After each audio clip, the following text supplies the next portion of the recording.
ṣé ti wo sinimá yẹn ti Kọ́lé Oṣó part 11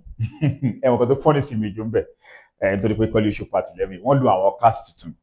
pàápàá jùlọ ìyẹn ti Kamo State tí wọ́n lò ẹ̀wọ̀n ó fọ́nì sí mi o pé ìmọ̀ bóyá ṣe lọ sọ́dọ̀ babaláwo tó fẹ́ lọ ṣògùn owó tó fẹ́ ṣe àṣejẹ babaláwo wá sọ fún ẹ pé àṣejẹ yẹn bíi ògógóró bí kan tó jẹ́ bíi alcoholic bí kankan ló fi máa lò ìfẹ́ dárúkọ brand ẹ̀kọ́ ìfẹ́ bí à ń polówó ni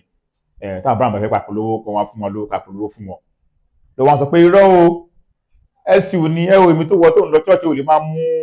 lè máa mú ògógóró ẹ̀ o gbà tí mò ń wò mo fẹ́ rẹ́rìn pa ẹ̀yin tí mi tẹ́pẹ́ jẹ́ ìyẹn olólùfẹ́ Ìtẹ̀lẹ̀dí Icon àti olólùfẹ́ ìyẹn Ibrahim Yekini gbogbo láti wo ìyẹn sinimá ìyẹn Kọ́lé Oṣó láti part 1 sí dé part 10 ta tó ṣe bẹ́ẹ̀ ta wo Ṣódìran part 1 and 2 mo fẹ́ kẹ́ lọ wo ìyẹn Kọ́lé Oṣó lè tán gbé jáde yìí nítorí pé kíni ẹ jẹ́ máa fọ́lò bó tẹ̀ pé lóòótọ́ kí n má parọ́ part tí mo wò yìí kò tí ì yé mi tààrà náà ṣùgbọ́n mo pé àìṣe bẹ̀rẹ̀ ni ọ̀pọ̀lọpọ̀ àwọn èèyàn complete ẹ lọ wo YouTube ẹ mọ̀ pé lóòótọ́ àwọn èèyàn ń wo kíní ó wà lórí YouTube ìyẹn Ìtẹ̀lẹ̀dí Icon ẹ mọ̀ pé lóòótọ́ àwọn èèyàn ń fọ́lò ìyẹn Ibrahim Yekini Kọ́lé Oṣó mi yẹn parọ́ fún yín ó jẹ́ ìyẹn producer àti director tó pé lọ́wọ́ tá a wà yìí èmi fúnra mi gẹ́gẹ́ bí èèyàn kan mo gbé fún ó gbìyànjú dáadáa ẹ̀yin tí ẹ̀ ń wò mí àtẹ̀yin tẹ́ pé jẹ́ olólùfẹ́ ìyẹn channel àti jẹ́ olólùfẹ́ ìyẹn Ìtẹ̀lẹ̀dí Icon kí ló tí ẹ̀ ń retí ìyẹn nípa ti part tó yẹ kó ń bọ̀ ìyẹn inú sinimá ọ̀hún torí pé ńgbà tán parí sinimá ọ̀hún wọ́n gbé síbẹ̀ wípé òkè part 12 ó ń bọ̀ kí ló tí ẹ̀ ń retí àti pé kí làwọn ìmọ̀ràn tẹ́yin fẹ́ pé òkè kọ́ tẹ́yin fẹ́ pé akọ́ ṣe láwọn part tó ń bọ̀ ẹ máa bá mi fi sí abẹ́ comment section gbogbo ẹ̀ náà ẹ ń rò pé bí Ibrahim Yekini ò kí ń rí ni o òun rí o bó ṣe máa jẹ́ ọgbọ́n nìyẹn torí pé mi ní parọ́ fún mi láì kéèyàn ṣe production tẹ́ pé mi náà fúnra mi máa nífẹ̀ẹ́ sí gbọ́dọ̀ ọ̀pọ̀lọpọ̀ àwọn èèyàn ló nífẹ̀ẹ́ sí ìyẹn ibi sinimá yẹn ti Kọ́lé Oṣó torí pé kí ni abáníkà wo view tí sinimá yẹn ní ti dé part tó ní ó pọ̀ dáadáa kò fẹ́ sí àwọn sinimá pápá jùlọ tó jẹ́ bí èdè Yorùbá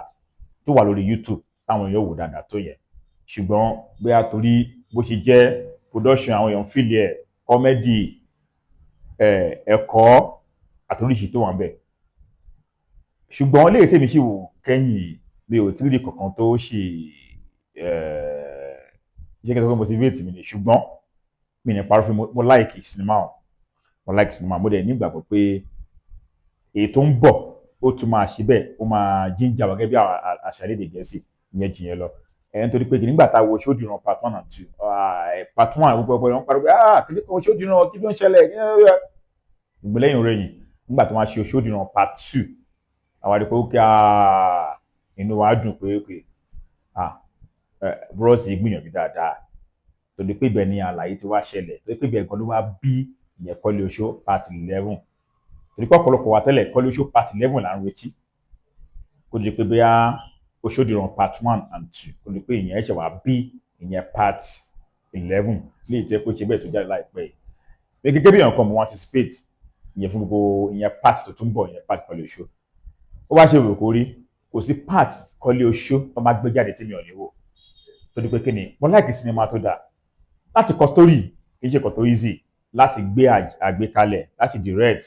ìyẹn lórí set kì í ṣe kan tó easy owó tó ní kí wá wọ pé èmi ti wo ìyẹn sinimá ìyẹn Kọ́lé Oṣó part 11 gbogbo ẹ̀ náà tẹ́jẹ́ lólùfẹ́ mi tẹ́jẹ́ lólùfẹ́ Ìtẹ̀lẹ̀dí Icon ẹ jẹ́ ká ṣe bẹ́ẹ̀ ká lọ wo ìyẹn sinimá ìyẹn Kọ́lé Oṣó part 11 bí bá ṣe ń dúró de ìyẹn part 12 part 11 kò bad now ìyẹn bó jẹ́ lápá bẹ̀rẹ̀ gan nìyẹn ẹ má gbàgbé o ẹ máa subscribe kẹ máa like kẹ máa share team Kọ́lé Oṣó team Ìtẹ̀lẹ̀dí Icon team Sojike TV ká share.